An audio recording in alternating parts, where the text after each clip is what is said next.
Imagine a cena. Você acorda cedo, toma um café apressado e já abre o aplicativo da Uber. Antes mesmo de dar bom dia à sua família, você já está de olho na tela, esperando aquela notificação mágica. Nova corrida disponível. Para muitos motoristas, esse momento se tornou parte da rotina, quase como uma necessidade diária. Mas a grande pergunta é: o que a Uber tem feito conosco, motoristas? Como é que chegamos a esse ponto de estarmos quase viciados em rodar pelo aplicativo? Essa é uma reflexão importante.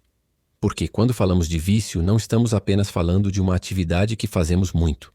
Estamos falando de uma relação de dependência, em que ficamos presos a um sistema que nos dá pequenas recompensas, mas que, ao mesmo tempo, suga nossa energia, nosso tempo e, muitas vezes, nossa saúde. Lá atrás, quando a Uber chegou ao Brasil, muitos motoristas viram no aplicativo uma chance de mudança de vida. Era a promessa de ganhar dinheiro de forma flexível, de trabalhar no horário que quisessem, sem chefe no ouvido e sem uniforme obrigatório.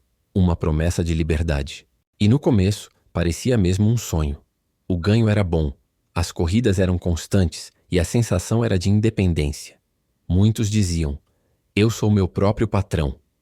Essa ideia de autonomia conquistou milhares de pessoas. Mas o que aconteceu com o passar do tempo? Aquele sonho começou a se transformar. Os ganhos foram diminuindo, as tarifas foram ficando menores, a concorrência aumentou e, para manter o mesmo nível de renda, os motoristas passaram a trabalhar mais horas, se expondo a mais riscos e a um desgaste físico e mental enorme. E é aqui que entra o ponto central. Por que continuamos presos a Uber mesmo quando sabemos que não está mais valendo a pena como antes? A resposta está na forma como o aplicativo foi desenhado. A Uber, assim como outras plataformas digitais, usa mecanismos psicológicos muito parecidos com os de jogos de azar ou redes sociais. Cada vez que aparece uma corrida, é como se fosse uma recompensa. Aquele som do aplicativo, aquele aviso de nova viagem, libera no nosso cérebro uma pequena dose de dopamina, o mesmo neurotransmissor ligado ao prazer e à motivação. É por isso que muitas vezes, mesmo cansados, acabamos aceitando só mais uma corrida. É o mesmo mecanismo que faz alguém puxar a tela do celular infinitas vezes esperando novidades. É uma espécie de caça-níquel digital. Você nunca sabe se a próxima corrida vai ser boa ou ruim, mas a expectativa já é suficiente para manter você ali, conectado. Outro fator que nos prende é a sensação de autonomia. A Uber vende a ideia de que somos donos do nosso próprio tempo. Mas será que realmente somos? Muitos motoristas relatam que, na prática, a sensação é de estarem à mercê do algoritmo. O aplicativo decide quando vai mandar corridas, para onde, com qual valor, e até mesmo se você vai receber chamadas em determinada área. Isso gera uma falsa liberdade. Você pode escolher a hora de ligar o aplicativo, mas a partir do momento em que está online, é ele quem dita o ritmo. E se você se recusar demais, pode até ser penalizado, recebendo menos chamadas. Essa lógica cria uma dependência invisível. É como se estivéssemos sempre tentando agradar o sistema, jogando conforme suas regras, mesmo que não concordemos com elas. E quais são as consequências disso? Muitos motoristas acabam dedicando 10, 12, até 14 horas por dia no volante. O corpo sofre com dores, o sono é prejudicado, a alimentação fica desregulada, sem contar o impacto psicológico.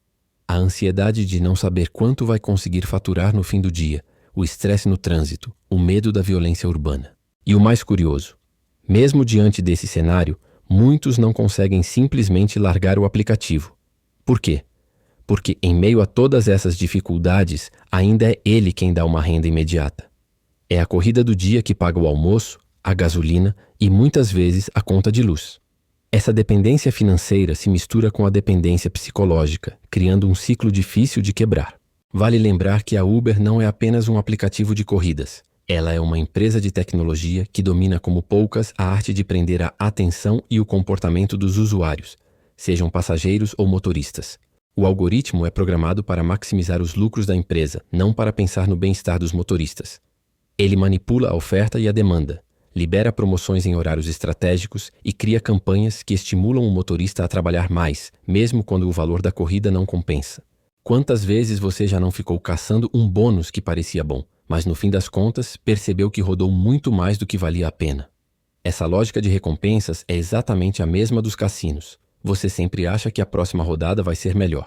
Outro detalhe é a forma como a Uber se posiciona. Ela chama os motoristas de parceiros, mas na prática a relação se parece muito mais com a de um empregado informal, sem direitos, sem garantias e sem segurança. Essa nomenclatura é parte da estratégia.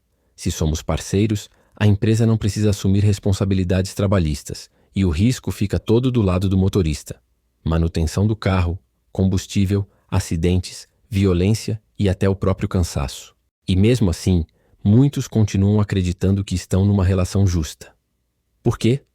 Porque o sistema alimenta essa ideia constantemente, com mensagens motivacionais, com promessas de ganhos maiores e com a sensação de pertencimento a algo maior.